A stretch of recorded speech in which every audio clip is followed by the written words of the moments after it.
Salam and welcome everyone to the latest episode of PakPassion's exclusive cricket talk show, View from the Pavilion.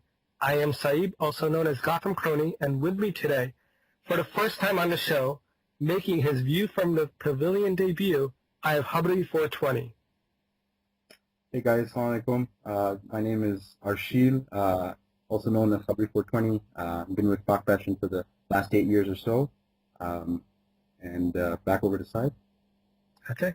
Well, I mean, as we've seen this week, there's plenty to talk about, as we've seen on PakPassion, so let's get right to it. I think the number one topic that everyone's had is Mohammad Hafeez and his role on the side. How do you feel about his performance recently in the test format, and does he deserve to be in the test side? Well, his performance within the test format specifically and in this series has been, I think it's easy to say that it's disappointing.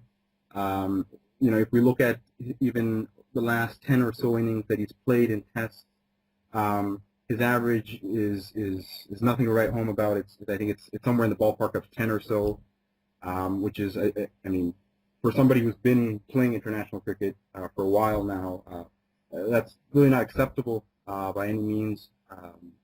But I think that the best way forward is I think we have to entrust in a policy of eventually that players are they have the ability to be dropped.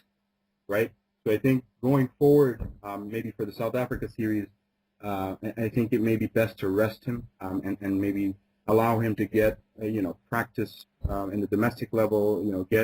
Sometimes it's best to get yourself away from the team for some time, and then have him come back, after some time once he's proven his form and reintroduce himself.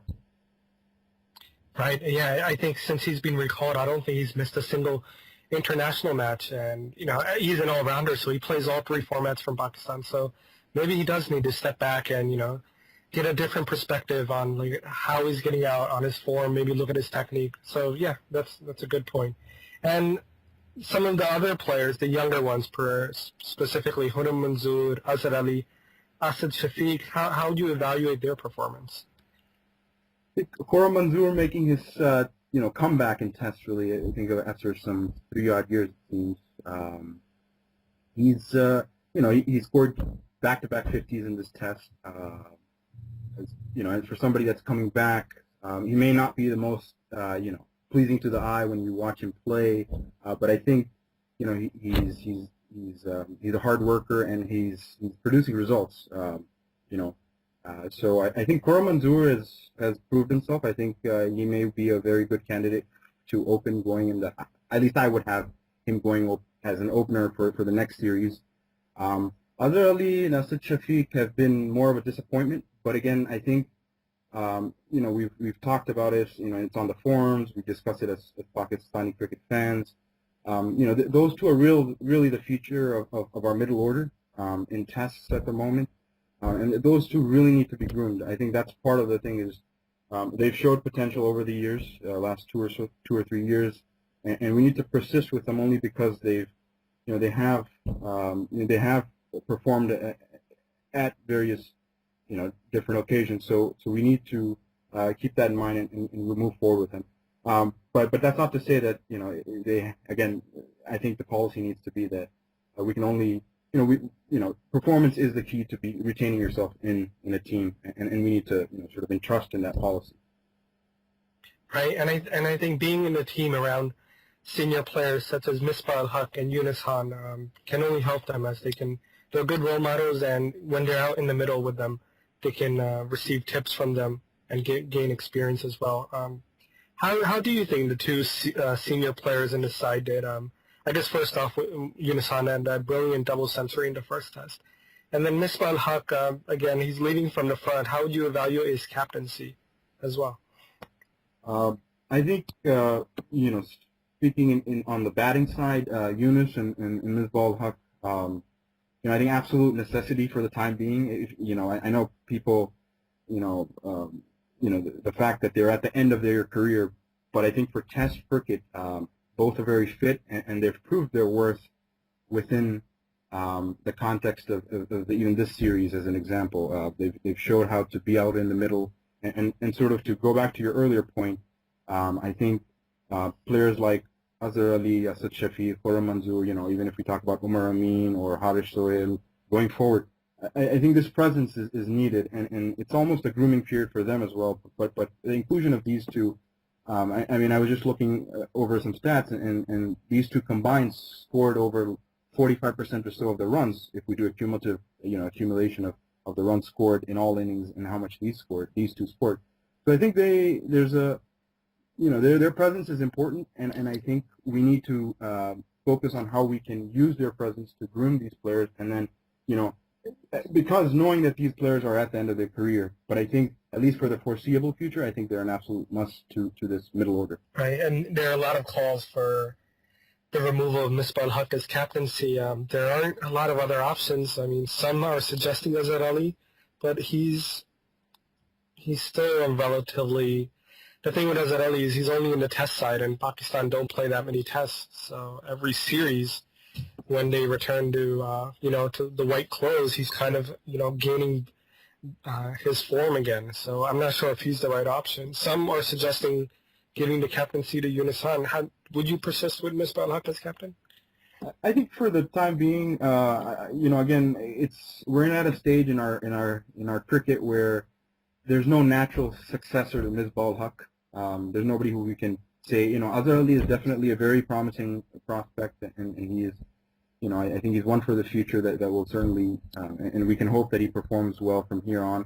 But I think, it's almost a reaction from fans at this stage to say that, well, we need to get rid of Misbah. I understand that the results are not, very favorable on record, but, I think, we need to focus on, maybe there's a bigger problem at this stage, right? With the loss to Zimbabwe, is it only Misbah's captaincy? There's flaws, and there's some decisions that can be questioned, but I think for the time being, I would see, we need to persist with Misbah.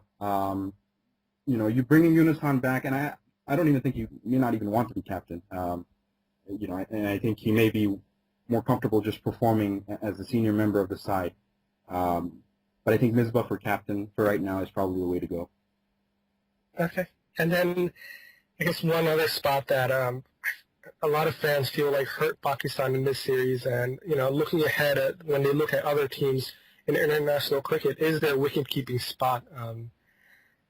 They haven't been receiving a lot of runs. Adnan Akmal has every now and then plays these fighting innings, which form a backbone for the team. But he's in terms of scoring runs with the bat, he doesn't always contribute on a consistent basis. Do you think Adnan Akmal is the wicket-keeper batsman to have in the testing, or do you think there's one back in Pakistan we should implement? Adnan Akmal, he's dropped a couple catches. There's no hiding of that. But again, I'm sure if the options were, I think we have. It's unfortunate, but our resources at this point, especially when we talk about wicket keeping, we have there's Sarfraz Ahmed, who when he's played, people have gone back to other options, and when Kamran Akmal people have wanted him back, and when he's played, people have said no, we don't want him anymore. Right. But Adnan Akmal, I think, his technique overall, there may be questions on his overall ability. He may not be the most fluent or the most natural wicket keeper, but I think overall, it's satisfactory. Certainly, I would hope we have better options, but I think here's somebody. I mean, he has. We need to give him more of a consistent run. Again, like you mentioned, he comes in for tests. And similar to like Azhar Ali, and this is the only exposure, and then it's almost like you have to regain that tempo, the flow. But again, we can't be jumping ahead of the game. There might be potentials who we eventually need to start considering, but until we have a contingency plan or succession plan or continuity within our cricket, I don't believe. We're going to be we're going to be going around in circles in terms of, whether it's wicket keepers, whether it's opening bowlers, whether it's, batsmen. spinners. We're just going to be all over the place. But I think we need to be persistent, and I think Adnan Akmal, again, we need to at least go with him for another series, and his flaws need to be worked out. Again, there's a bigger problem, right? I think the problem of grooming needs to come at an earlier stage. We have these coaches who we think will do magic overnight with these players. I think the technique, these things need to be evaluated at the more junior level, right? At the domestic level, early on when these players are playing. I think that will uphold a standard or better the standard of domestic cricket too. But I think, this is alluding to a bigger problem, really. But to answer your question in short, I think at least for the next years we need to go for it, and we need to reserve our judgment, and add a little more of patience to what our cricket is going through a little bit of a rough patch, and we need to sort of bear that in mind before we ask for all these draconian changes. Right, I guess you have to seek consistency wherever you can in Pakistan cricket, especially out of those options that are in your control. Speaking of persistence, Rahat Ali, the fast bowler who was partnered with Junaid Khan in place of Mohammad Irfan for this series, would you persist with him for this series versus South Africa, or would you see if Umar Gul can return after his surgery and perhaps bring him back into the side? And then again, that would be as a third fast bowler who perhaps wouldn't even make it to the playing 11 in the UAE pitches versus South Africa. So as a third fast bowler, would you stick with Rahat Ali, or would you perhaps look into Umar Gul? That's a tough one, because I think Rahat Ali is, he's taken a 5-wicket haul. He may not be the most impressive bowler that we've come across, but I think it would be unfair to completely discard him. I think at least deserves a chance within the squad.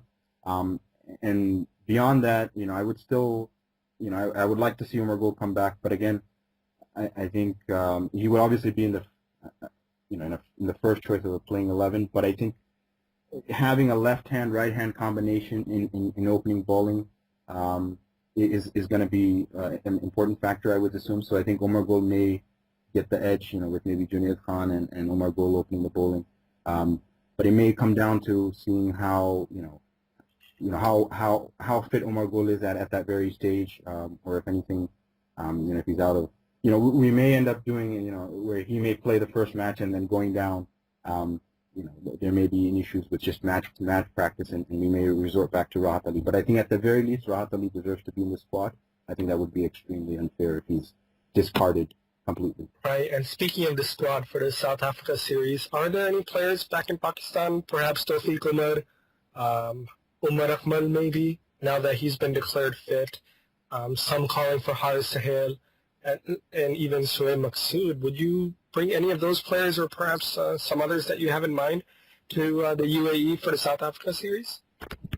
I mean, definitely, I think I would like to see Umar Akmal back. Haris Sohail, Umar Amin. We have a good selection of youngsters who can potentially make it to the team. Some need to be reintroduced, like Umar Akmal. People have wanted him back, but it's a touchy issue, because how many are we going to play? We may just go down the road of let's just continue with what we have, rather than trying to experiment too much. So while I am in the favor of introducing some of these guys, I think they end up being almost benched entirely and water boys. But I would like to see Umar Akmal back for a fact. It would be nice to see maybe somebody like Umar Amin or Haris Sohail in the middle order. I think there's a lot of promise there. I'm hopeful that maybe this time around we have a little more of it almost seems more of a thought process as a reaction to the series in terms of selection, and we sort of consider our options more broadly and out of the box. Right, I agree. And then before the South Africa series, actually starting off in 2 days' time, we have the Champions League T20, where we kind of started off with a whole fiasco with the visas for Pakistan's representatives, the Faisalabad Wolves. Did you believe that the Indian government would grant their visas and that they would be participating in the Champions League? I was hopeful. I'm sure there was a lot of disappointment all around. I was hopeful that it would, this would be sorted because I would have expected that this sort of would have been something that it would have occurred a lot earlier and sort of been on the cards. Then being called off. To be called off last minute would have been a real, it would have left a real vacuum in the tournament. So I was hopeful overall. Right, especially after we saw one of PakPassion's representatives was at their training camp and seeing how hard they were training and seeing some of the statements in the media of, how much they're looking forward to the Champions League. So, yeah, it would have been you would have felt for them if they weren't able to go. Looking at the Faisalabad squad, and perhaps for some of our listeners who aren't familiar with Pakistan's domestic T20 tournament, who are some players that you think they should keep an eye out on? I think Ehsan Adil, who many will be familiar with his name, he would be somebody I would be looking at. Asif Ali, he's another one. I believe he's had a pretty good record with Faisalabad Wolves in particular. I believe he comes one down, and Khurram Shahzad, who I think who bowls and can bat as well.